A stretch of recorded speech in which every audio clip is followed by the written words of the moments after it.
ಜ್ಞಾನಾನಂದಮಯಂ ದೇವಂ ನಿರ್ಮಲಂ ಸ್ಫಟಿಕಾಕೃತಿಂ ಆಧಾರಂ ಸರ್ವವಿದ್ಯಾನಾಂ ಹಯಗ್ರೀವ ಉಪಾಸ್ಮಹೆ. ನನ್ನ ಸಮಸ್ತ ಬಾಸ್ ಟಿವಿ ಚಾನೆಲ್ ವೀಕ್ಷಕರೆಲ್ಲರಿಗೂ ಕೂಡ ವಿಭಾ ಶೆಟ್ಟಿ ಮಾಡುವ ನಮಸ್ಕಾರಗಳು. ಇನ್ನು ಕನ್ಯಾ ರಾಶಿಯವರ 2026ರ ಫಲಾನುಫಲಗಳು ಹೇಗಿದೆ ಅಂತ ನೋಡೋದಾದ್ರೆ ನೋಡಿ, ಮೊದಲನೇದಾಗಿ ಗುರುಗ್ರಹಗಳನ್ನ ತಗೊಳ್ಳೋಣ. ಗುರುಗ್ರಹ ನಿಮ್ಮ 11ನೇ ಮನೆಯಲ್ಲಿ ಈಗ ಆಲ್ರೆಡಿ ಸಂಚಾರನ ಮಾಡ್ತಾ ಇದ್ದಾನೆ. ಸೊ ಇದರಿಂದ ಏನಾಗುತ್ತೆ ಅಂತಂದರೆ ಒಳ್ಳೊಳ್ಳೆ ಕೆಲಸದ ಆಪರ್ಚುನಿಟೀಸ್ ನಿಮಗೆ ಬರುವಂಥದ್ದು. ನೀವು ಸುಮ್ಮನೆ ಮನೆಯಲ್ಲಿದ್ದರೂ ಕೂಡ ಯಾವುದಾದ್ರು ಒಳ್ಳೊಳ್ಳೆ ಸುದ್ದಿಗಳನ್ನ ನೀವು ಕೇಳ್ತಾ ಇರ್ತೀರಾ. ಈ ಕೆಲಸ ಮಾಡಿದ್ರೆ ಒಳ್ಳೇದಾಗುತ್ತೆ, ಆ ಕೆಲಸ ಮಾಡಿದ್ರೆ ಒಳ್ಳೇದಾಗುತ್ತೆ ಅನ್ನೋ ಒಳ್ಳೊಳ್ಳೆ ಆಪರ್ಚುನಿಟೀಸ್ ನಿಮ್ಮನ್ನು ಹುಡ್ಕೊಂಡು ಬರ್ತಾ ಇರುತ್ತೆ.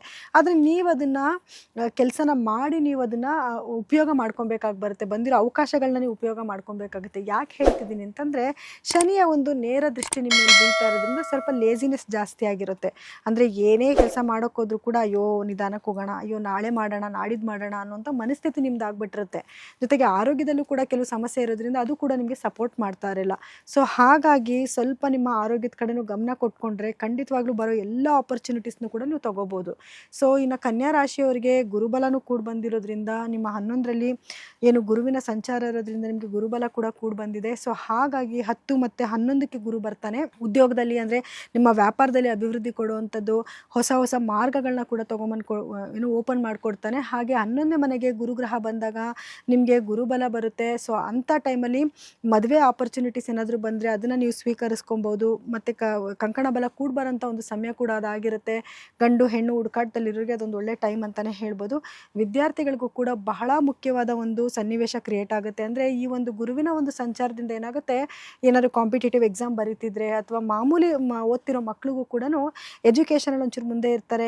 ಏನಪ್ಪ ಇಷ್ಟು ದಿವಸ ನಮ್ಮ ಮಗು ಚೆನ್ನಾಗಿ ಓದ್ತಾ ಇಲ್ಲ, ಏನು ಇವಾಗ ಇಷ್ಟೊಂದು ಚೆನ್ನಾಗಿ ಓದ್ತಿದ್ದೀನಿ ಅಂತ ತಂದೆ ತಾಯಿ ಆಶ್ಚರ್ಯ ಬೀಳೋ ರೀತಿಯಲ್ಲಿ ಒಳ್ಳೊಳ್ಳೆ ಮಾರ್ಕ್ಸ್ನ ತೊಗೊಂಡು ಬಂದು ಕೊಡ್ತಾ ಇರ್ತಾರೆ.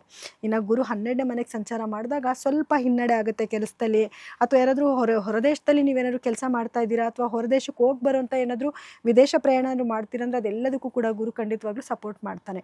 ಈಗ ಆಲ್ರೆಡಿ ಕೇತು ನಿಮ್ಮ 12ನೇ ಮನೆಯಲ್ಲಿ ಸಂಚಾರ ಮಾಡ್ತಾ ಇರೋದ್ರಿಂದ ಆಲ್ರೆಡಿ ನಿಮಗೆ ಬಾಯಿಗೆ ಸಂಬಂಧಪಟ್ಟಿದ್ದು ಮತ್ತು ಗಂಟ್ಲಲ್ಲಿ ನೋವು ಬರುವಂಥದ್ದು ಅಥವಾ ಉಳ್ಕಲಾಗುವಂಥದ್ದು, ಈ ಎಲ್ಲ ಸಮಸ್ಯೆಗಳನ್ನ ನೀವು ಆಲ್ರೆಡಿ ಅನುಭವಿಸ್ತಾ ಇರ್ತೀರಾ. ನಿದ್ದೆನಲ್ಲಿ ಡಿಸ್ಟರ್ಬೆನ್ಸ್ ಜಾಸ್ತಿ ಇರುತ್ತೆ.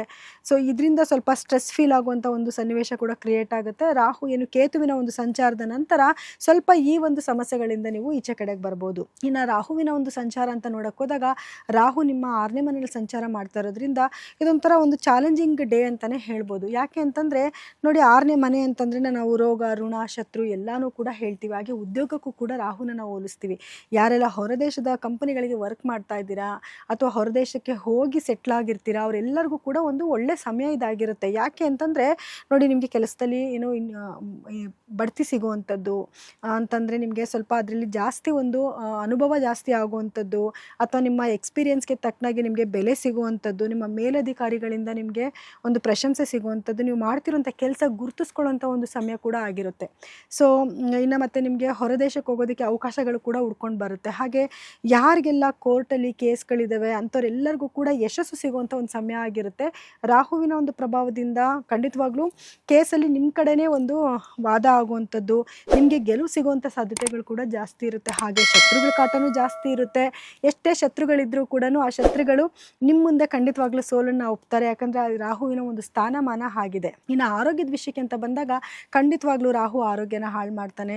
ಸ್ವಲ್ಪ ನಿಮಗೆ ಹೊಟ್ಟೆಗೆ ಸಂಬಂಧಪಟ್ಟಿರುವಂಥದ್ದಾಗಿರ್ಬೋದು ಅಥವಾ ತಲೆನೋವು ಬರುವಂಥದ್ದು, ಕಣ್ಣು ಬರುವಂಥದ್ದು, ಚರ್ಮ ರೋಗಗಳು ಬರುವಂಥ ಒಂದು ಸಾಧ್ಯತೆಗಳು ಕೂಡ ಇರುತ್ತೆ. ಸೊ ಅದ್ರ ಕಡೆನೂ ನೀವು ಗಮನ ಕೊಡಬೇಕು. ಏನಾದ್ರು ಮೊದಲೇ ಶುಗರು BP ಆ ಥರ ಇದ್ದರೆ ಅದನ್ನು ಟೆಸ್ಟ್ ಮಾಡಿಸ್ಕೊಂಡು ತಕ್ಕ ಒಂದು ಆಹಾರನ ತಗೊಳ್ಳೋದು, ನಿಯಮಿತ ಆಹಾರದ ಕ್ರಮಗಳನ್ನ ಮಾಡುವಂಥದ್ದು, ಯೋಗ ಮಾಡುವಂಥದ್ದು, ಮೆಡಿಟೇಷನ್ ಮಾಡೋದು, ಇದೆಲ್ಲದರಿಂದ ಏನಾಗುತ್ತೆ, ಈ ಆಗ್ತಿರೋ ನೆಗೆಟಿವಿಟಿಯಿಂದ ನೀವು ತಪ್ಪಿಸ್ಕೊಬಹುದು. ಇನ್ನು ಏನು ಶನೈಶ್ವರನ ಒಂದು ಸ್ಥಾನಮಾನ ಅಂತ ನೋಡೋಕೆ ಹೋದಾಗ 7ನೇ ಮನೆಯಲ್ಲಿ ಶನಿಯ ಒಂದು ಸಂಚಾರ ನಡೀತಿದೆ. ನೇರ ದೃಷ್ಟಿ ನಿಮ್ಮ ರಾಶಿಯ ಮೇಲೆ ಬಿದ್ದಿರೋದ್ರಿಂದ ಸ್ವಲ್ಪ ಲೇಸಿನೆಸ್ ಫೀಲ್ ಆಗ್ತೀರಾ. ಗಂಡ ಹೆಂಡತಿ ಮಧ್ಯದಲ್ಲಿ ಕೆಲವೊಂದು ಭಿನ್ನಾಭಿಪ್ರಾಯಗಳು ಬರುವಂಥದ್ದು, ಸ್ವಲ್ಪ ಮನಸ್ತಾಪಗಳು ಬರೋದು ಕೂಡ ಆಗುತ್ತೆ. ಆದರೆ ಬೇರೆ ಬೇರೆ ಗ್ರಹಗಳ ಒಂದು ಸ್ಥಾನಮಾನದಿಂದ ಅದೆಲ್ಲವೂ ಸಕಾಲಕ್ಕೆ ಸರಿ ಹೋಗುವಂಥದ್ದು. ಏನೇ ನೆಗೆಟಿವಿಟಿ ಬಂದರೂ ಕೂಡ ನೀವು ಮೊದಲೇ ಕನ್ಯಾ ರಾಶಿಯವರು ತುಂಬ ಬುದ್ಧಿವಂತರಾಗಿರ್ತೀರ. ಎಲ್ಲನೂ ಹೆಂಗೆ ಸರಿ ಮಾಡ್ಕೊಬೇಕು, ಯಾಕಂದರೆ ನಿಮ್ಮ ರಾಶಾಧಿಪತಿ ಬಂದು ಮೊದಲೇ ಬುಧ ಆಗಿರ್ತಾನೆ. ನಾನು ಹೆಂಗೆ ಸರಿ ಮಾಡ್ಕೊಬೇಕು ಅನ್ನೋ ಒಂದು ಆಲೋಚನೆ ಕೂಡ ನಿಮಗೆ ಚೆನ್ನಾಗಿರುತ್ತೆ.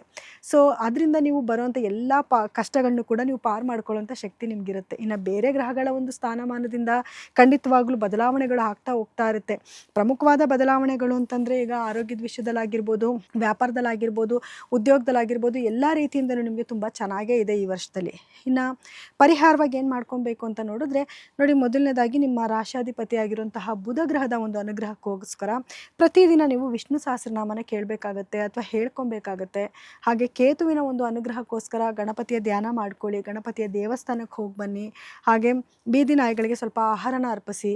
ಗುರುವಿನ ಒಂದು ಸ್ಥಾನಮಾನ ನಿಮಗೆ ತುಂಬ ಚೆನ್ನಾಗಿದೆ, ಹಾಗಾಗಿ ಗುರುಗಳ ದೇವಸ್ಥಾನಕ್ಕೆ ಹೋಗೋದು, ಗುರುಗಳ ಬೀಜ ಮಂತ್ರನ ಪಠನೆ ಮಾಡುವಂಥದ್ದು, ಇದೆಲ್ಲ ಮಾಡ್ಕೊಳ್ಳೋದ್ರಿಂದ ಗುರುಗಳ ಅನುಗ್ರಹ ನಿಮಗೆ ತುಂಬ ಚೆನ್ನಾಗಾಗುತ್ತೆ.